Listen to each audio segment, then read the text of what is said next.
Shikues nderuar televizion shqiptarëve të Amerikës, ju përshëndes, jemi në një emision që ja kushtojmë të gjithë ju shikuesve, por edhe mbar shqiptarëve kudo ku janë, pasi do të flasim për gjuhën e ëmbël shqipe. Do të flasim për atë gjuhë e cila është një ushqim, është një gjë e nevojshme, do të thosha nga më nevojshme që njeriu ka dhe përdor, ka dhe gjuhë të tjera, por gjuha e shqipes është gjuha nënë dhe mendoj se sot do të sillim disa informacione se si ajo është ndërtuar në rrugë institucionale, si është zhvilluar dhe si është aktualisht sot, dhe pse jemi të larguar në vende të ndryshme, shqiptarët, duke rritur gjuhën në familje, në mënyrë individuale dhe kolektive, kanë dhënë dhe japin një shembull jashtëzakonisht pozitiv pasi në shekuj, dhe pse janë larguar nga Shqipëria, kemi shembullin e arbëreshve, ata vazhdojnë të ruajnë gjuhën shqipe, e cila ka nevojë për të ndihmuar, por do të vlerësuar vullneti i tyre e tyre familjeve, individëve që i kanë ruajtur ato në familjet e tyre dhe dinë të flasin dhe dinë se janë origjinë shqiptare. Do të flasim për gjuhën shqipe sot pasi do të flasim edhe për 7 marsin, i cili është si simbol i gjuhës shqipe dhe i shkollës parë shqipe që është hapur në Korçë. Për të folur për këtë dhe për të sjellë eksperienca të ndryshme, unë sot kam ftuar profesor Lulash Palushën, i cili është dekoruar me urdhën kalor të Skënderbeut nga presidenti Nishani, ka shumë tituj, shumë çmime, është edhe misionar i pajtimit gjaqeve, bësh prezantimin e zotit Palushaj, shkon gjatë, por po ju them, duke qenë se lidhet dhe me misionin sot, është autor i 16 librave, romaneve dhe gjinive të ndryshme që ajo i ka shkruar, dhe unë kam për kënaqësi dhe nder që e kam të ftuar sot për të folur për 7 marsin edhe për shkollën e parë të gjuhës shqipe në Korçë. Profesor Lulash, mirë se ke ardhur. Zotni Ganivila, drejtori ynë i televizionit shqiptarëve të Amerikës, mirë se u gjeta dhe faleminderit për ftesën dhe jam shumë në atë aspekt kur flitet apo je në studio të televizionit shqiptarëve të Amerikës, për cilin ju keni një veprimtari të gjatë dhe a dhanë mundësia shumë personave, personaliteteve të dëshmojnë ngjarje të ndryshme, historike, familjare, kështu me radhë, ju u dëshiroj suksese. Faleminderit profesor Lulashi. Kur është hapur shkolla e parë shqipe në Korçë dhe cili ka qenë qëllimi kryesor i hapjes së shkolla? Po pas shumë lëvizjeve të çështjes kombëtare shqiptare, shkolla e parë shqipe administrativisht, e cila është e dëshmuar kombëtarisht, hapet me 7 mars të vitit 1877. Një shkollë me shumë sakrifica për themelimin e saj. Në mënyrë historike, shoqatat e ndryshme patriotike të cilat ishin në Stamboll, në Bukuresht të Rumanisë, në Sofia të Bullgarisë dhe në përgjithësi jashtë në vendet e huaja të arbreshve të Italisë e kështu me radhë, ndikim i vazhdueshëm i atyne idealeve që kombi shqiptar të ketë shkolla shqipe, rezultati i gjithë asaj veprimtarie të atyne idealeve u shfaq në Korçë. Cili ishte qëllimi kryesor i hapjes të shkollës shqipe? Qëllimi kryesor ishte që breznit e reja të mësojnë shkronjat shqipe.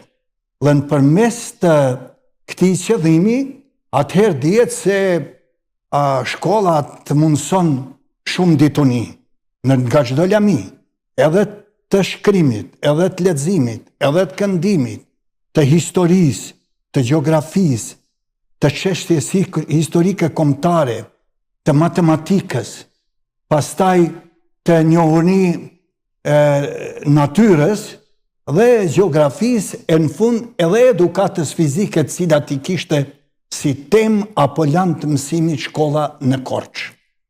Dhe ajo dihet, çdo kombë që nuk ka arsimim, ajo është në shumje.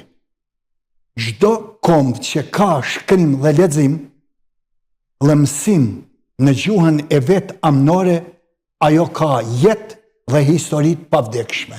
Cilët ishin iniciatorët e parë që hapën shkollën e parë shqipe në Korçë? Shikjo, në mënyrë ashtu historike të themi, vëllezërit Frashëri, Naimi dhe Samiu kanë vepruar shumë për të hapë edhe kjo shkollë me ndikes të një veprimtarie të gjanë, letraro-patriotike edhe historike.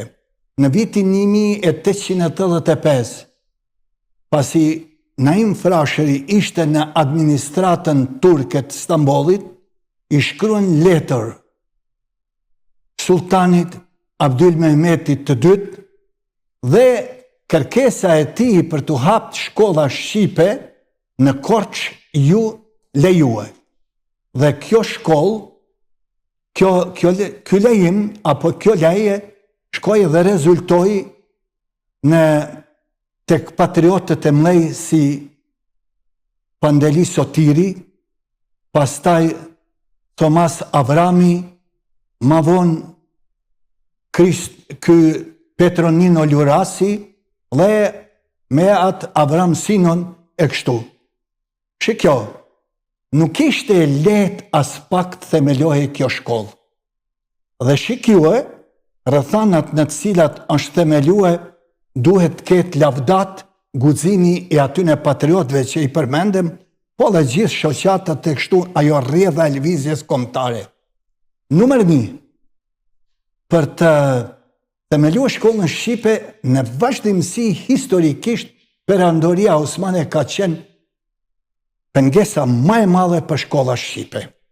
Numër 2, kur erdhi koha për të themeluar shkolla shqipe në Korçë apo në vende tjera, edhe patriarkana e ortodoksisë greke ishte fytë krye kundra shkollave shqipe.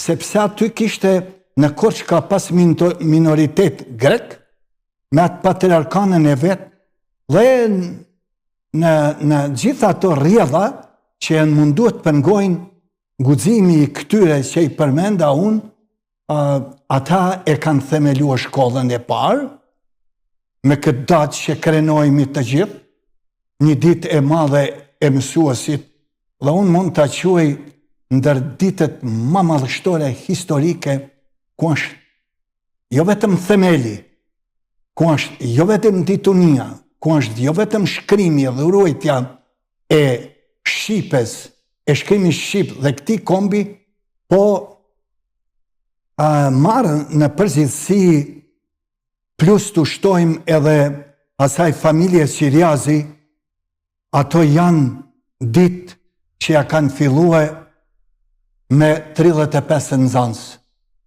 Pastaj ishte kjo konfrontimi i Perandori shkollën e Vashave. Po, Perandorisë Osmane që mos lejohen fëmija shqiptar, fëmijë shqiptar të besimit musliman shkojnë me fëmijën krishter.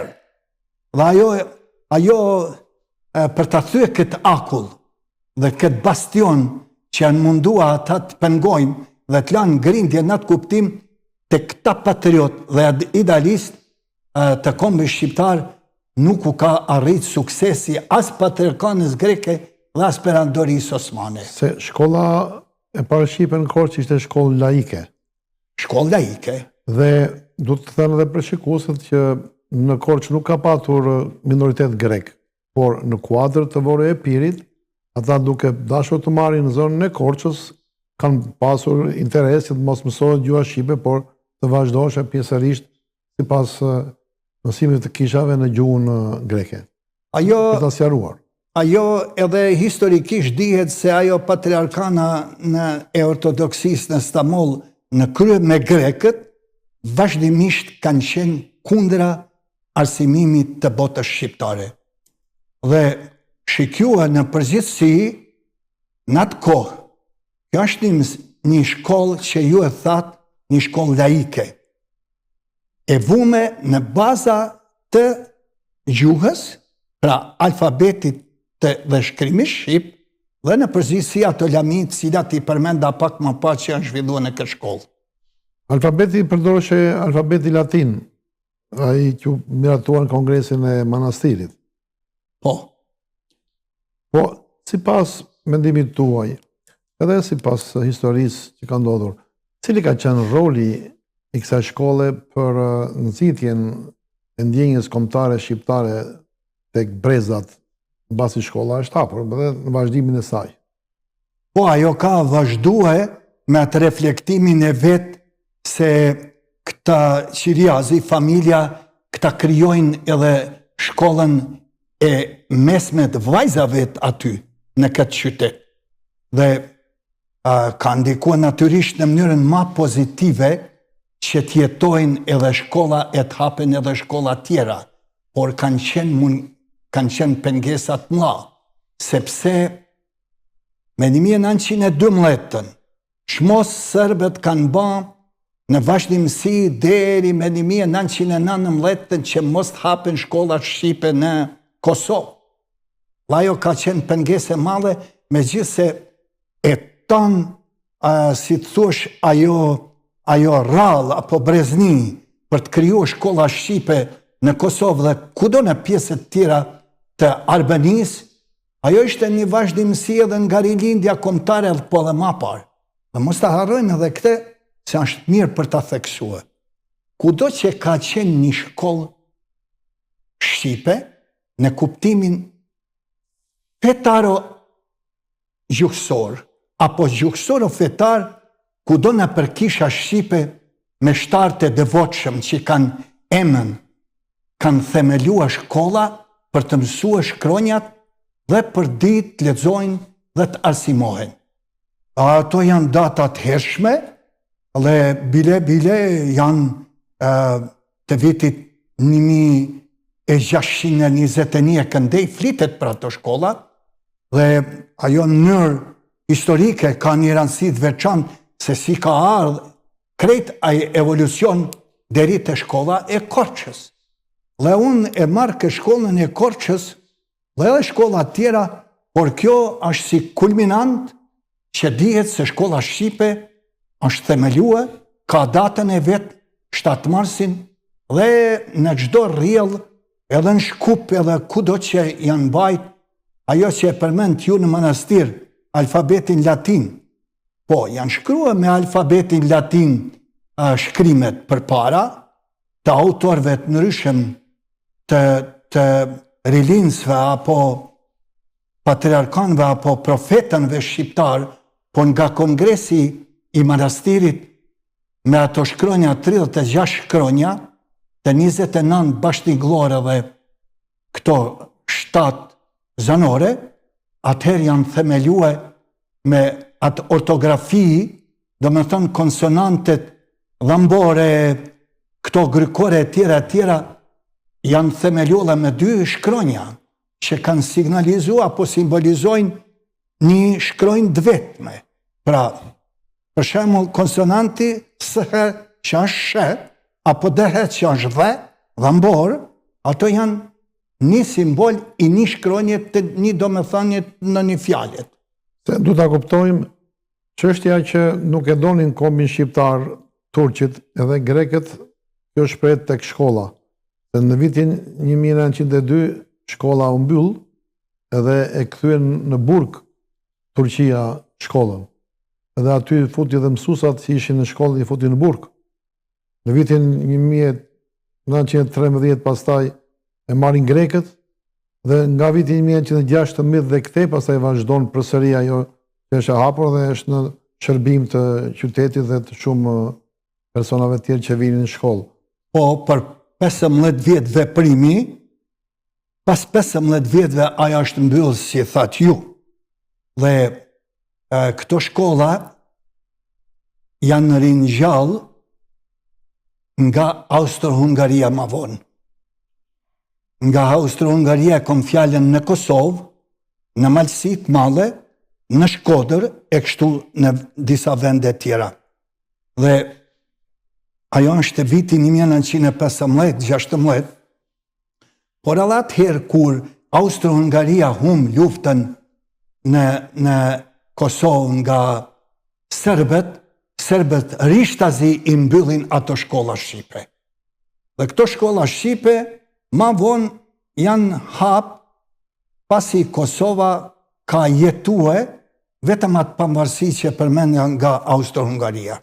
Shkolla shqipe me e marë në esencë atë vërtetën se si janë martirizue njerëzit që janë marrë me themelimit e shkollave në gjuhën shqipe, kudo në përqendra të qyteteve shqiptare, nga jugë dhe veri, ata e kanë pjedestalin apo laureatën apo, si thosh, përmendoren e pavdekshme. U të falenderoj shumë pasi këtu du të flasim pak edhe për Petronin Luarasin, i cili e shtelmuar nga Patriarkana Greke, pse ai propagandonte shkollat shqipe në Shqipëri. Flasim pak edhe për abetaren e Naumve Qilargjit. Po, shikjo, për këto abetaret e shkrimit shqip që janë përdorë në atë shkollë, ndikes të madhe kanë pas këto dy shoqata, e Stambollit dhe e Bukureshtit Rumanisë. Unë në ato vështrime apo në ditunit asaj histori, Pando Sotirit i duhet të lëshoj pas një vjetit të mësimin. Dhe këtë kujdes të vazhdimi shkollave për ato 50 vjet, Petronin Luarasi me atë Thomas Avramin.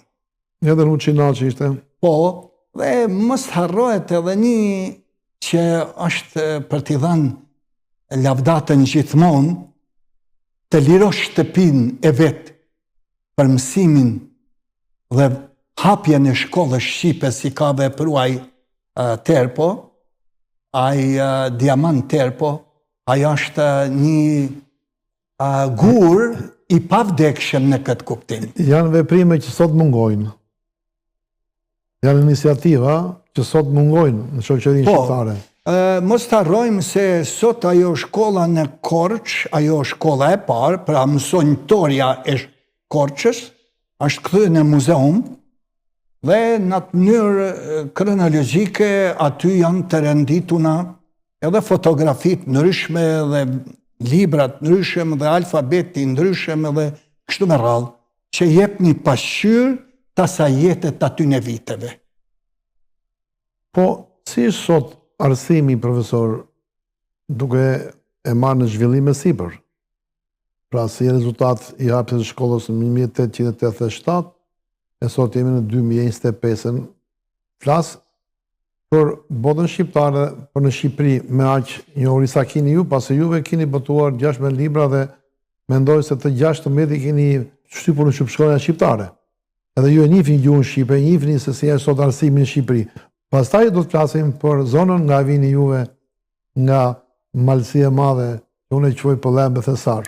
Pasi edhe ju jeni një gur Gjavahiri aty Thesari. Zotni Gani, Urdhro. Shikjo gjeneratat e hershme, si kur ka qenë këta e kom fjallën për në kuptimin e ditunis dhe letërsi shqipe si akademik, largë kanë qenë të aftë në krahasim me ditët e sotme.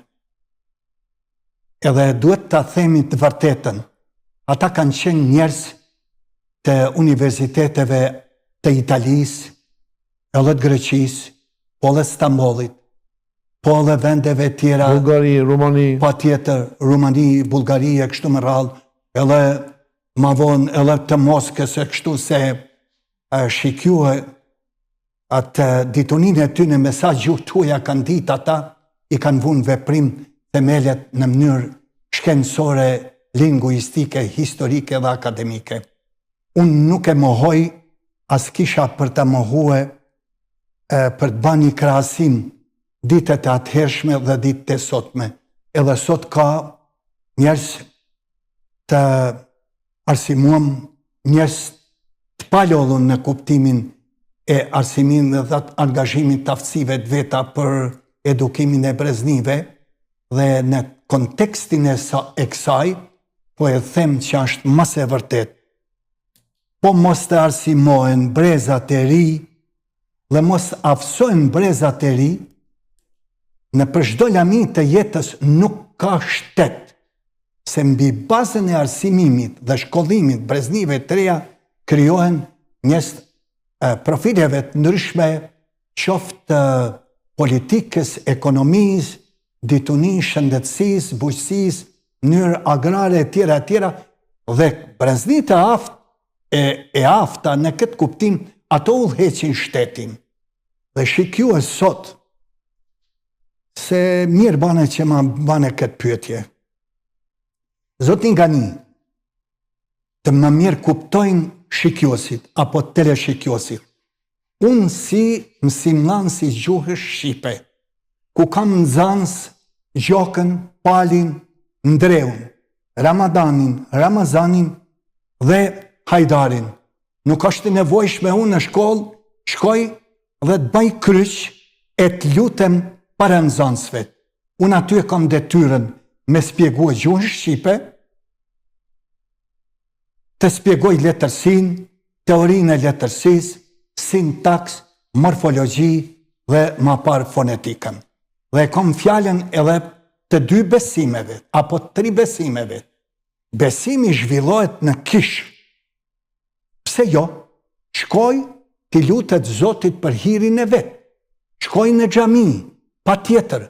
Por duhet ba kjo diferencë që ne, kur e kemi fjalën shkollë laike, e pamvarun shtet, si shtet në kuptimin e asaj që je i pamvarun në zhvillimin e prosperitetit të komit apo të qytetnimit.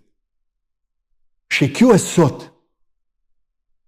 duhet thënë se çdo hoxh, çdo prift, çdo misionar fetar që pengon apo zhvillon antishqiptarizmin, le ta di se është mëkatnor dhe është i mallkuar prej kombit shqiptar. Kushdo që është i çdo profilit fetar e kundërta, në qoftë se një meshtar zhvillon një mësim të besimit fetar nëpërmes gjuhës shqipe, nëpërmes adhëtarisë shqipe, nëpërmes Zotit që ta duam me gjuhën shqipe, ai le të vazhdoj veprimtarive. E njëjta gjë, një hoxh, një imam, në qoftë se nuk vepron për të ditë se i kuj është dhe kuj i takon, dhe le ta di se ne s'kemi ardhur si shqiptar as prej Romet, as Austriet, as prej Greqiet, as prej shteteve arabe. Ne si shqiptar jemi iliro autokton dhe kjo duhet të ruhet si sytë e ballit. E kundër se pe përfundoj, në qoftë se ne nuk e kuptojmë vigjilencën, se çka do të thotë kombi, gjuha, kultura, qytetnimi, dhe gjithë kronologjia e sa martirëve, atë pamvarësisë, atë zhvillimi i gjuhës e letërsisë, atë gjitha lapidare që janë sot kushtue, që nga Gjergj Kastrioti e sot e këndej deri te familja e Adem Jasharit, ajo epopej, dhe në kjo mos të reflektoj dhe mos të nderohet me kulminantën më të madhe, duhet të bëjmë një pyetje, çka veprojmë ne sot. Dhe po e përfundoj këtu për atë pyetje që mbani. Krahasuet ditët e atëhershme dhe sot. Sot janë në mënyrën më të përsosur mundësitë që të bëhet njeriu i aftë nëpërmes shkollave. I ka gjitha predispozicionet që me njerëzit e arsimuam në përqendrat ndryshme evropiane, Amerika, kështu, që të marrin pellata në Tiranë, Shkodër, në përqytete, Gjirokastre, Korçë, në Kosovë, ku do janë, në Shkup, në Tetov, në Malësitë, në Ulqin, Plavë, po si jo, le të kthehen dhe ta zhvillojnë veprimtarinë e vet, sepse me dhanë diploma, pa merituame, dhe t'japsh falso diplom, me anë të rushfeteve të nërshme, ja ke e ban damin më të madh që ekziston atij personit, por fatale për gjenerata që ai merr përgjegjësi. E duke vlerësuar shumë në maksimum hapjen e shkollës parë shqipe në vitin 1887 në Korçë, e curinë e saj, vështirësitë, sukseset, kontributin që ajo shkollë ka dhënë, edhe sot që ajo shkollë është kthyer në muze për profesori Eceku, çdo person që ka mundësinë të shkojnë në Korçë, mos harroni, pa vizitoni muzeumin, është një vlerë e madhe, keni për të mësuar shumë gjëra dhe evangelin në mbresa në të jetën tuaj, pasi është bërë muzeumi shumë i pasur, është një pjesë e tij është origjinale me të kaluarën, prandaj mos e humbni këtë rast. Vizitojeni pasi po ta marrësh kështu nga pikpamja njerëzore, profesor, ajo muzeumi është edhe pjesë e çdo shqiptari, sepse 1887 imagjinoje deri në vitin 1912 që ne morëm pavarësinë, Turqia kishte ligjin e luftës që të mos hapshin shkolla shqipe. Dhe të dënonte po të qëse dikush mësonte shqip, por nuk kishte edhe materiale në atë periudhë. Dhe tani në atë optimizmin tuaj, edhe unë të falenderoj shumë që ju e sollët shumë bukur atë. Pra, në ato vite kur hap shkolla, ishte një pjesë e shoqërisë që ishin të pasur, që ishin të dalë, po pjesa tjetër ishin analfabet. Po sot nuk janë analfabet shqiptarët. Sot shqiptarët janë të mençur, të shkolluar, të ditur, edhe pse kjo periudha e tranzicionit në Shqipëri, kjo është interesante, kjo shesësh diplomat, kjo është, por ta lëmdëm një të kaluar të hidhur. Dhe për të folur për historinë e shkollës, ke diçka tjetër për shtuar? Pastaj do kalojmë për eksperiencën tuaj, por për historinë e shkollës, ke diçka për ta shtuar? Po. Shiko, në kuptimin e asaj, unë fola parë për këto plejadat e ndryshme të asaj gradualiteti se si janë arsimua dhe shkollua breznit. Në gjo, ju mire thatë, dhe po e bajnë një, shpesherja bajnë një pyetje vetë vetës. A mund të kuptojmë neve çka do të thot të japsh jetën, me lën jetën për tokën e vetë, për gjuhën e vetë, për diellin e vetë, për krojet e veta, për mrizat e vetë, për bjeshkët e veta, për detin e vetë. Heo, a mund të kuptojmë se ne edhe sot nuk i kem çështjet e përfunduame për disa çështje. Sepse unë e di se arsimimi gërshetohet me histori. Historia gërshetohet me arsimim, po dhe kjo politikë që gërshetohet me histori, le ta pastrojnë vetën në kuptimin e ardhëtarisë shqiptare. Nuk mundemi ne si shqiptar, sepse ju vetë thatë, shqiptarët janë të zotë, të aftë, s'kan nevojë çdo ditë të marrim mësimet e huaja të qendrave të ndryshme. Shqiptaria ka aftësi ti edukoj dhe arsimoj brezat e vetë. Faleminderit, profesor Palushaj. Ju keni qenë nxënës edhe vetë. Cilat janë kujtimet toja si nxënës? Po, shikjo, në Tuzë, apo atje në Malsi, ku kemë mësua ne, si shkolla fillore, klasë e parë dhe e katërt, kemë pas fat kemi mësues shqiptar. Në 8 vjeçare të Tuzit, ka qenë e përzjeme.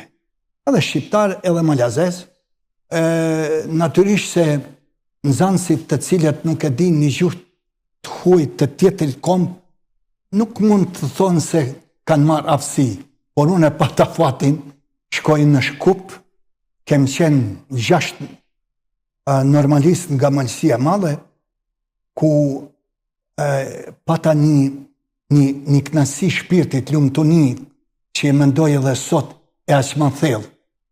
Të kesh punë me profesorën nga Struga, Prespa, Shkupi dhe Prishtina, nga Kosova, dhe gjithë me shkollat të larta, duhet të themi, të Beogradit, Zagrebit, Sarajevës, Shkupit, ata krejt mësimin që e kanë marrë në për këto qendra që thash e kanë shqiptarizue dhe i kanë këthyë për shqiptar që t'jenë sa më taft, sa më tarsimon të shkojnë gjenerata normaleja. Më ka në mësim Gjevat Gega, redaktor i Flakës Vllazërimi Shkupit. Me ka dhënë histori doktor profesor Shukri Raimi, Abedin Krasniqi, muzik Surja Imami, njerës asaj muzike që kishte shpirtin e mandolinës dhe violinës që nesër t'u këndosh në zansve me ato vjershat komponuame dhe t'u jap shpirt se si ata t'i gëzosh në klas, pastaj me atë edukatën fizike me sa lojna fëminore që na kanë mësue ne për t'i zhvillue, dhe sot kur e shikjoj se çka bëhet për shembull në për 8 vjeçare e tjera, ka ndryshime. Por ajo çka duhet të theksoj në fund kësaj që më pyet. Jo se më duket, po është mas e vërtet. Mësimdhënësit që na kanë dhënë në Shkup dhe më vonë në Kosovë që i kemi jetuar ne, e kanë folë gjuhën shqipe perfekt. Pra në mënyrë të rrjedhshme, të kulluar me një përmbajtje shumë domethënëse. Nuk mund të themi neve kur është fjala që bëjmë neve gabime sot në për televizor, i shikjoj gabime shkrimit, po dhe gabime thanjet. Nuk mund t'i thosh dikuj, për shembull, në vend të fjalës me dhan, një fjalë krejt kundërtën e kësaj. Për shembull, i ndëgjoj sot pse mos ta theksue. Për shembull, rinin në Kosovë, kenë kujdes me ato show programe apo programe që paraqesin. Kjo është për aktualitetin. Aktualitetin. Se unë nuk si gjuhtar. Po edhe gjuhtari e harron si unë, patjetër duhet ta pranojmë kur nuk je aktual çdo ditë në shkollë, mund të fillosh edhe të bash gabime apo lëshime, por e kemi për detyrë që vazhdimisht profesionin për të cilin ne e kemi dëshmuar jetën, edhe ashtu ta vazhdojmë dhe ta mbarojmë. Nuk mund t'i thosh dikujt për t'i dhone, ke për t'u kuptuar. Jo, burri dheut se për emnat pronor, edhe njëra dy e kam theksue, për emnat pronor në gjuhën shqipe dihet cilët janë, dhe nuk mund t'i thuash baba jon për t'jatin. Jo, baba jon, baba yn, vllau im, vllau yt, jo vllau juaj, po vllau yt, e kështu më radhë tjera. Populli yn po, shkolla jon po, nana jon po, dhe kalova në një thënie kështu, por a dishka po më rikujton dishka. Në jetën time... Më bëjt qefi që hyra botën e profesionit tuaj. Në jetën time, ashtu si e kam pa vetë dhe jetu e vetë, dhe edhe përjetua unë, kur kujt në jetë nuk i dhurohen lule apo nuk i jepen lule ma me dashni se nanës, pra nënës, shqiptare dhe mësuesit. Këta i kanë lule gjithmonë prej brezave të vetë. Po mirë, do vim aty tek lulet, pra do ndajmi nga sakrifica që bën të parët tanë për themelimin e shkollës gjuhë shqipe, pasi ka qenë një gjenerat që kanë sakrifikuar shumë, kanë kontribuar ekonomikisht, edhe jetën e kanë sakrifikuar dhe krijuar shkollën e gjuhë shqipe e cila është si bazë që edhe sot neve së bashku po flasim dhe po zhvillohet dhe përparon çdo ditë. Ju keni patur fatin e keq, profesor, që keni jetuar për shumë vite dhe aktualisht vazhdon pjesa tjetër ku është atje, jetoni në trevat shqiptare, por të okupuar në Malzi. Si është rojtur gjuha shqipe atje?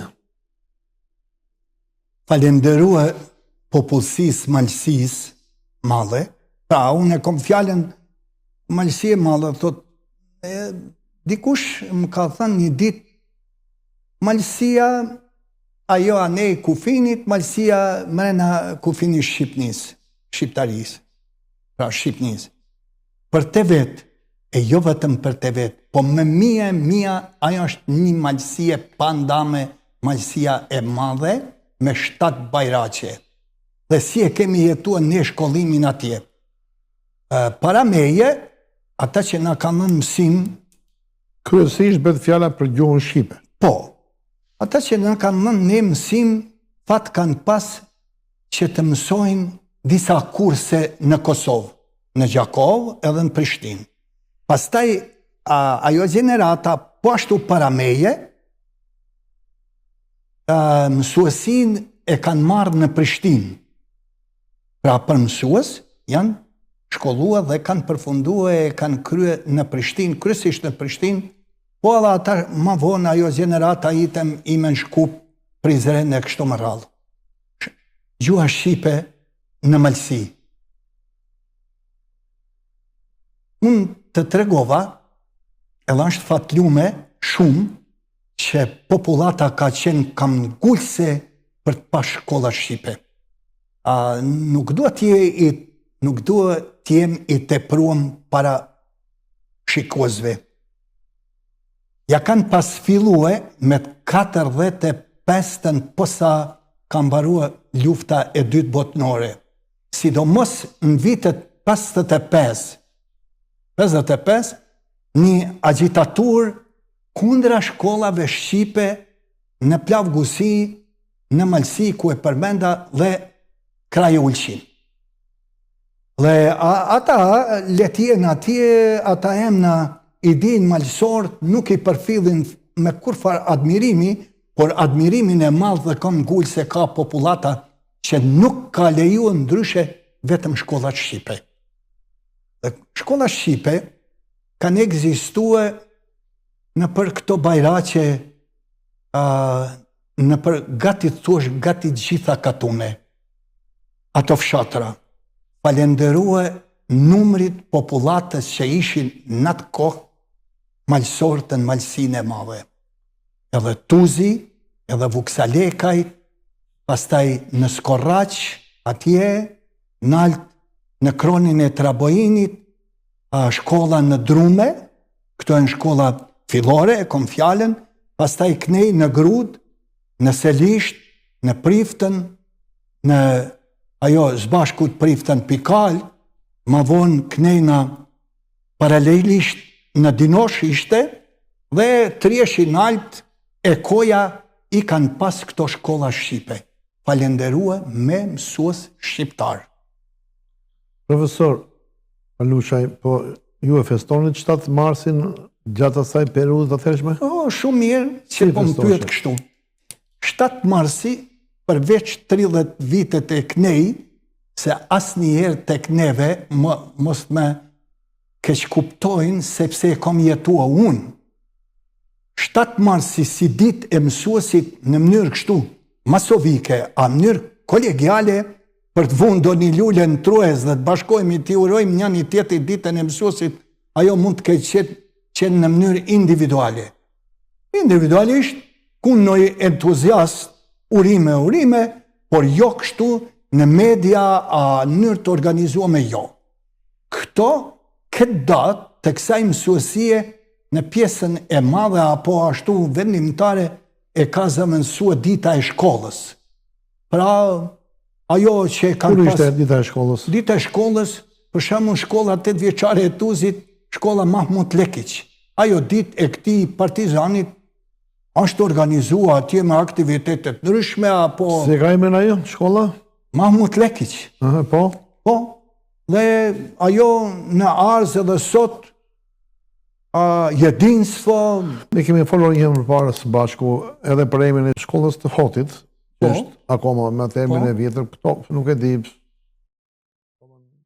Malsorët aq patriota, mençur, trima, bujar, akoma të mbajnë atë emrin e së shkollës atje, mua më duket një pikë pyetje kjo. Pa aftësia ose diçka tjetër. Por më intereson shumë aktualisht sot, a festohet dita e mësuesit dhe shkolla e parashqipe në zonat e Malësisë, qoftë që nga Ulqini deri janë malësorë? Po, festohet dhe festojnë dhe është për t'i falenderuar këtë rini që është sot. Cilët janë shkolluar në Shkodër, në Tiranë, po edhe tani edhe në Kosovë, tashti edhe në Kosovë, sepse me ato sankcione ndaj Jugosllavisë, Kosova atëherë ka qenë e paralizuar me kuptim relat ata shqiptar në Maltëzi për pas po. Me ju thënë të vërtetën, e kom pa në atë shtëpinë e kulturës që organizojnë ditën e mësuesit dhe bëjnë jashtëzakonisht mirë, sepse të organizua ditën e mësuesit dhe kujtimin ndaj mësojtores parë Korçës reflekton për gjitha shkolla të cilat janë shkolla të hershme edhe në Grut, me 1915, edhe në Trabojin, në kohën e Austro-Hungarisë, kështu me radhë, ato data historike nuk i harrojnë. Këto ditën e mësuesit, këta e marrin ma shumë me arsimimin që kanë vepruar në Kosovë, kështu me thënë drejtën, është për thënë, po e shohim të ardhmen sot për shembull, çka kanë vepruar në Tuzë apo në Ulqin lidhe me këtë ditën e mësuesit, sepse për më mundua me arsyetua fjalën dhe pyetjen tande, a e angazhojnë, a e kremtojnë, atëherë duhet shihet në mënyrë mediatike apo të tubimit. Ta kam bërë një herë këtë pyetje, po meqense është edhe dita sot. Gjatë kohës që keni qenë rreth fjala para vitit 1990 e më parë, keni qenë në Slavisën. A ka pasur presion në forma mënyra të ndryshme për ta asimiluar fare gjuhën shqipe? Ka pasur një program në mënyrën më gënjeshtare? Këto janë ato reflektimet tek shqiptarët nën Maltëzi nga viti 1968 të demonstrata e studentëve në Prishtinë, edhe nga vitin 1982, po ashtu dhe në vazhdimësi. Dikush mund të thonë, jo mëre shkolla shqipe kanë ekzistuar dhe s'na ka pengu kurkush, po zotni, por na kanë dalë literaturën dhe habetaren ta kemi prej Kosovës. Rubinetën në kanë dalë. Kjo është dënimi më i madh që i bën një popullate. Dhe s'po i marr për emën, sepse ata janë njerëz të mirë e devotshëm, por sikur mos ta kishin vepruar për një abetare, unë mund të them gjysmake, që 3-4 intelektual në atë kohë i botuan në Podgoricë, në Titograd dikur Podgoricë. Dhe për ta shoqënuar për shembull një nxënës të jetës klasore me Jonuzin, Ramadanin, Gjergjin apo Ndreun, këta marrin shembuj me Jankun, me Stankun, me Gjorgjen. Dhe unë për atë kohë dhe asë një tjerët nuk ishim të gëzuam në kuptim të kësaj, sepse ka pas metodat ndryshme, dhe ajo çka është metoda më e keqe.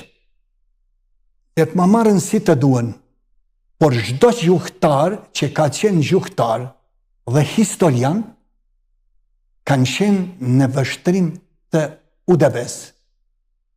Nër ata e kam paguar rand edhe unë në lkur nga kundër veprimi që kanë vepruar kundër meje, dhe nuk është tema sot për atë punë, por po kanë vepruar me metodat ndryshme për ta, si thuash, zvoglue, për ta minimizue, po dhe fundit edhe po ta kishin eliminua, për ta kishte qenë fitore, për ne kishte qenë vdekje. Prap, do ta quaj jo të shëndetshme largimin nga vendlindja dhe ardha në Shtetet Bashkuara të Amerikës, qoftë për mua, për ju, për gjithë tjerët që kanë ardhur, sigurisht nuk janë lloj historit, por shumica mendoj se kemi gabuar që jemi larguar. Pavarësisht se si ka qenë puna, por tani po flas për eksperiencën tuaj, ju vini nga një zonë që shquheni që keni ruajtur gjuhën, zakonet, traditat këtu shqiptare, por të flasim për gjuhën. Tërmalsorët, shumica, do thosha, vazhdojnë të ruajnë. Sugjerimi juaj për shqiptarët, pa dallime tani, nga jemi neve, se si e keni pasur ju eksperiencën që keni ruajtur gjuhën, që të përfitojmë edhe neve, që brezat që vinë të mos asimilohen, të ruajnë gjuhën, se gjuha është një vlerë. Të kërkoj falje ty dhe ata që në ndëgjojnë, me duhet të theksoj një send shumë dhimbshëm. Shkolla në Vërmosh të Kelmenit, me i pas 230 nxënës, dhe sot nuk i ka 30, në 8 vjeçare të marës, o Zot, sa është ai numër aq i vogël, në gjitha shkollat shqipe në Malësi, atje në gravitet ku nga jam unë, në përkatunde janë shue dhe mbyll, dhe ajo më ka jo motivizue, por më ka shkaktuar në zemër një dhimbje të rëndë,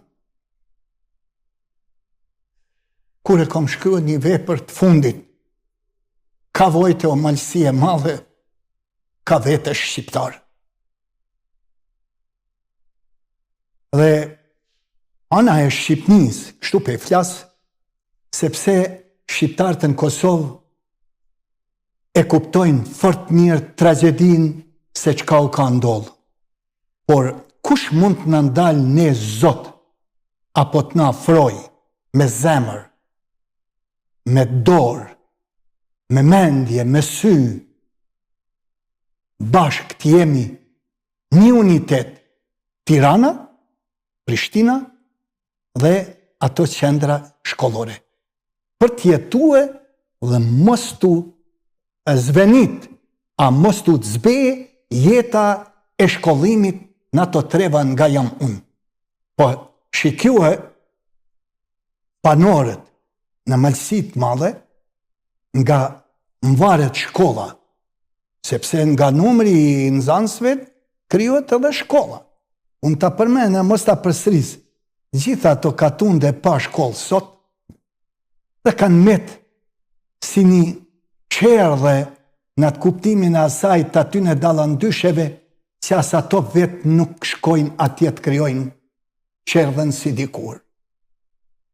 Edhe ato largohen si largohet popullsia. Falenderoj për emocionet që sjellë dhe ato janë mesazh për gjithë. A si e kanë ruajt se po e ndërlidhi. Po këtu në Amerikë. Po, se aty po dalë 55-6 vjetë malësorëve në Amerikë, qoftë në New York, këtu në Detroit, kryesisht të dy qendra, po dhe në Kaliforni, kryesisht New Yorku dhe Detroiti, ne duhet t'i falenderojmë se çka kanë veprue që nga fillimi e deri më sot. Njerëzit e shkolluam që janë larguar nga Malësia, me njerë kanë rënë kontakt me njerëzit independent këtu që kanë qenë intelektuali. Atanas Gegaj, Sami Repishti, pastaj sa e sa të tjerë bazuan në Nolin, në Konicën, e kështu më radhë, ajo histori që ka janë.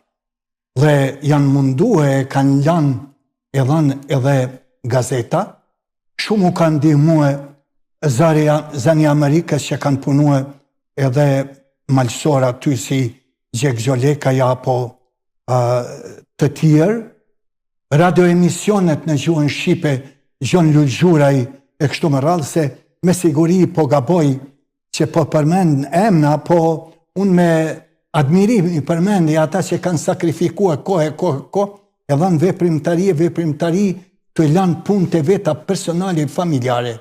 Dhe shkolla Shqipe në Amerikë, po si jo, me mësuesit që kanë mbarua atje,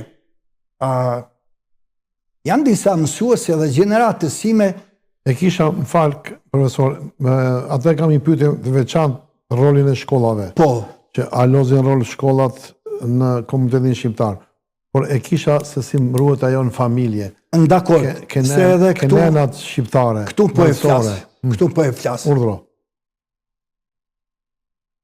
Ma i miri edukator mësim lansë, që është për fëmijët e vetë janë prinja në shtëpinë e vetë. Numër 2, është mësuesi që i gjenalizon këto punë. Pra i përgjithson apo ka detyrën e vetë. Në shtëpi, mos pritojnë apo ti ikin ose ti largohen këta që e dinë anglishtën fort mirë e ti largohen gjuhën shqipe. Fëmiu është, nuk pe krahasoj me gjë tjetër, po fëmiu është si një gjë angjëllore, si një qingj i bekuar. Gjithsi ta mësosh ti me ato lodra në gjuhën shqipe, gjitha ato fjalë ka për ti interpretuar apo për ti thënë.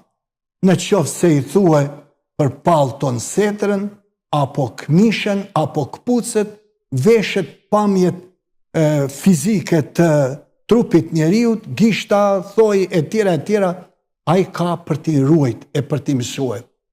Në qoftë se e lëshon dhe nuk e mëson, nga fillimi i fëmijët 4 vjeçar, 5 vjeçar, po e lejon shkoj në moshën 5-16 vjeçare, 17, nuk mund të kesh sukses. Se ky mësim i moshës 17 vjeçare, a i mbetet në mënyrë verbale, pra në mënyrë si të thush pak përmendsh, ashtu si e mësoj unë anglishtën. Unë nuk e di anglishtën, por në pjesën më të madhe fjalët që më përsëriten, i lidhin në mënyrë verbale dhe i interpretoj ashtu të tjerët. Ndërsa shqiptarët, këtu, malësorët e malësisë madhe, në për ato tubimet e veta, gjithë shka në mënyrë tradicionale kombëtare shqiptare. Flamuri kombëtar shqiptar në krye me Dëgjolullin e sa patriot tjerë. Gjitha kanë reflektuar të rinia. Kjo ka reflektuar në për ato parkingje të atyne tubimeve vllaznore e fisnore. Po si jo, dhe rol të malë duhet pranua se ka luajt edhe kisha. Kisha pa tjetër, dhe rol të malë këtu se fjallën e ke për malësor, sepse këtu ka dhe teqeja që ka vepruar në mënyrë vetëm ashtu, falenderuese dhe shembullore për shkrimin shqip dhe adhëtari dhe hoxhët tjerë të cilët janë përkushtuar shqiptarisë. Me pas në dhënën e dorës shqipen, vajza 13-14 vjeçare, djaloshi 5-16 vjeçare, 27 vjeçare, në gjoks atë shqipe, në veshje kombëtare në xhublet, edhe të vajznis, edhe të musnis, po edhe të moshës vjetër, këtu janë për ti falenderuar. Dhe si mund të ruhet në të ardhmen që mos zbehet gjuha shqipe këtu, po, ja japim detyrë secili vetes, ma shumtit nana, apo gjyshja dhe gjyshi që rrinë në shtëpi, dhe prinja pa tjetër të punojnë me ta. A ruhet ma mirë gjuha shqipe në për shkollat të organizuame? Absolute po. Sepse po të keshë mësuesin dhe mësuesin në mënyrë të organizuame, javore, dihet se ata fëmijë aty do të shkojnë. Ja mësojnë emnin njëri tjetrit, shoqënohen me njëri tjetrin, luhen me një tjetrin dhe kur t'ja u spjegosh në mënyrë vizuale, a me kompjuter, a me shkrim, në drasën e zezë dhe i jep një afrim fëmijut, dele shkruaje emnin dhe mbi emnin, nga i cili vend i ke prind, dhe nga është atë dhe ujt, e tjera, kjo është pa tjetër detyrë për ne. Falenderoj shumë, profesor, isha i kënaqur që kisha me juve. Mesazhi juaj për gjithë shqiptarët kudo ku janë lidhur me ruajtjen e gjuhës shqipe si një vlerë kombëtare e rëndësishme. Porosi nga zemra, mesazh nga zemra. Gjithsa më shumë që ta dish gjuhën shqipe, ta shkruash gjuhën shqipe, e nëpërmes saj ke mësu historinë tënde kombëtare,